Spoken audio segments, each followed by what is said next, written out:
Alors pourquoi l'Albatros s'associe à la WAD? D'abord parce que c'est la WAD qui nous a contactés, Cocorico, et parce que ça nous semblait tout à fait naturel d'organiser un congrès mondial avec une association, une société qui s'occupe des comorbidités psychiatriques.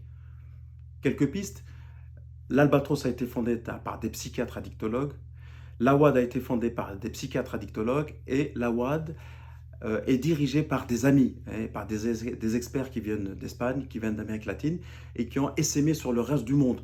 Donc c'est d'abord et avant tout une histoire de proximité, une histoire européenne qui s'est élargie sur le reste du monde et en même temps c'est parce que la WAD compte parmi elles les plus grands experts en addictologie. Donc d'abord et avant tout nous les connaissons et parce que les comorbidités ont été fondées par des addictologues qui ont parrainé l'Albatros, comme le professeur Charles O'Brien, comme le professeur Michael Casas, qui eux-mêmes sont des acteurs de premier plan de la WAD. Donc ça nous a semblé tout à fait naturel d'accueillir en France et à Paris et au congrès de l'Albatros la WAD. Alors en décembre, le congrès WAD Albatros se définit en trois mots: dynamique, innovant et provocateur. Alors, les grandes lignes du programme, c'est l'esprit de l'Albatros qui va dépeindre sur la WAD. Forcément, nous sommes les hôtes. L'idée est de retrouver la comorbidité dans l'ensemble des thématiques que nous avons l'habitude de traiter à l'Albatros. Nous allons évidemment traiter avec des experts de renom, aussi bien français qu'internationaux, la question du foie, la question des cancers, la question de la médecine interne.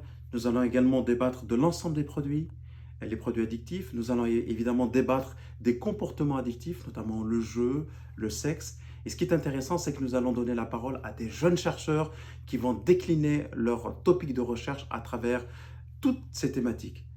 Il y a d'autres éléments qui vont venir ponctuer ce congrès, c'est les débats de société. Nous allons avoir des débats sur ce que la pandémie a eu comme impact sur la psychiatrie et l'addictologie. Nous allons aussi donner la parole à des observateurs de la société notamment des écrivains de renom, des académiciens, qui vont venir d'une certaine manière se décentrer, nous regarder et nous parler à travers le thème qu'on leur a imposé, c'est-à-dire la comorbidité. Parce que c'est exceptionnel.